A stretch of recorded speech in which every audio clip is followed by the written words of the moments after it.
पत्थर से उसकी माँ उसे समझाते हुए चुप करवा रही थी। मम्मी, मेरी काले रंग के लिए यहाँ सब मुझे ताने देते हैं। इसमें मेरी क्या गलती है अगर मैं काले रंग की हूँ? क्या काले रंग के लोग इंसान नहीं होते? अब तो बहुत मन खराब होता है मम्मी। मुझे आपकी बहुत याद आ रही है। मैं बहुत परेशान हूँ। रो मत बेटी, सब ठीक हो जाएगा। एक दिन तेरे ससुराल वालों को तेरी अच्छाई का एहसास जरूर होगा। शीतल फोन रख देती है और कमरे से बाहर आकर रसोई के कामों में लग जाती। मम्मी जी, रसोई में मसाले खत्म हो गए हैं। आपके घुटनों में दर्द है और मैं जा नहीं सकती। मैंने मशीन लगाई है, कपड़े धोने लगी हूँ। अरे तो ये शीतल क्या कर रही है?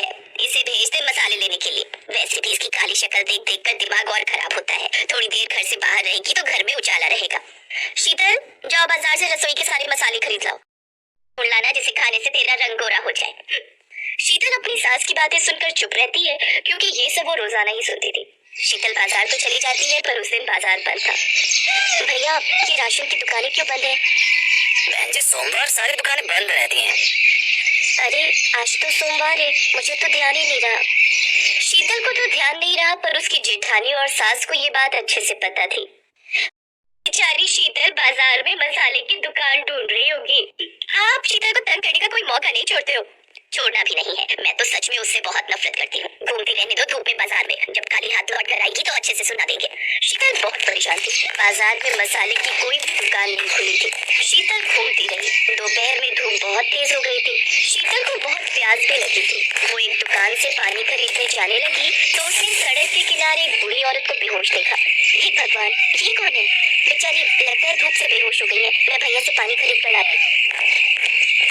भैया जरा एक बोतल पानी देना। शीतल पानी की बोतल लेकर उस औरत के पास जाती है और उसके मुंह पर थोड़ी सी पानी के छींटे डालती है। औरत होश में आ जाती है।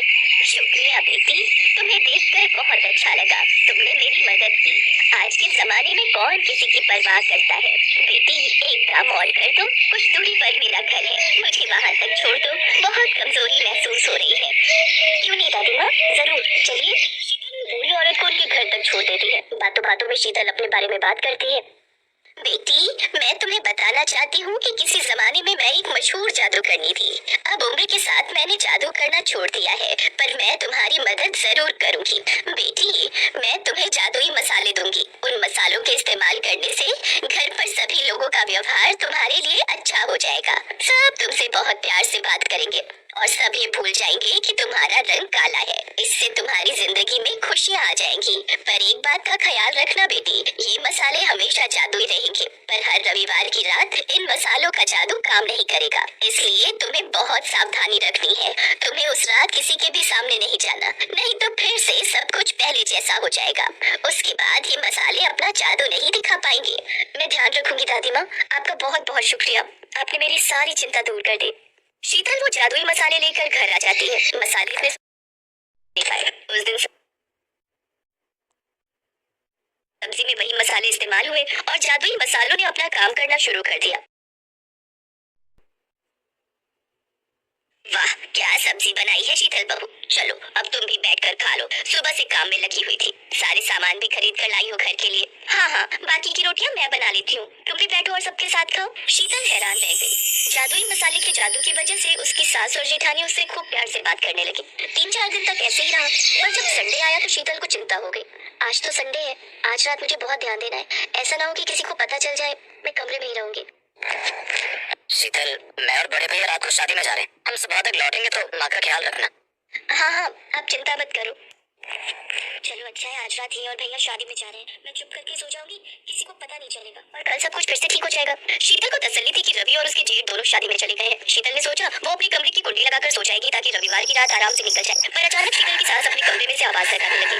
कविता बहू, जल्दी आओ, मेरी सांस घुट रही है। सास की आवाज शीतल ने भी सुन ली थी। वो भी जेठानी के साथ अपनी सास के कमरे में जाती है। सास की तबीयत बहुत ज्यादा खराब हो चुकी थी। शीतल को याद ही नहीं रहा कि मसालों का असर खत्म हो चुका है। मम्मी जी, चिंता मत करो, हम आपको अभी डॉक्टर के पास ले चलते हैं। ये लो, कर लो बात। जैसी शक्ल वैसी अकल। अरे इतनी रात में कोई ऑटो रिक्शा नहीं मिलेगा, ना ही कोई गाड़ी मिलेगी। भाभी कार तो घर पर खड़ी है ना, हम अपनी कार से ले चलते हैं। हमें कार कार चलानी थोड़ी आती है, ये दोनों भाई भी घर पर नहीं है। भाभी मुझे ड्राइविंग आती है, आप टेंशन मत लो। चलिए मम्मी जी, मैं आपको डॉक्टर के पास ले चलती हूँ। शीतल ने बिना देर की अपनी सास को कार में बिठाया और कार चलाकर अस्पताल ले गई। समय पर इलाज मिलने से सास की तबीयत में सुधार हो गया। पर ये क्या, मसालों का असर तो हट चुका था, फिर भी सास आज अपनी बहू शीतल की तारीफ कर रही थी। मुझे माफ कर दो बहू, मैंने हमेशा तुम्हारी काले रंग का मजाक उड़ाया, पर तुम तो सर्वगुण संपन्न हो। ये बात मुझे कल पता चल गई कि तुम हमारे लिए कितना सोचती हो। हम तुम्हें कितने ताने देते हैं, फिर भी तुम हमारी भलाई देखती हो। कविता, अपनी देवरानी से अब गलत बात मत करना। शीतल बहुत अच्छी है। हाँ मम्मी जी, अब नहीं करेंगे। शीतल, आई एम सॉरी, अब हम तुम्हारे काले रंग के लिए तुम्हें कभी ताना नहीं देंगे। शीतल खुश थी कि भले ही जादुई मसालों का असर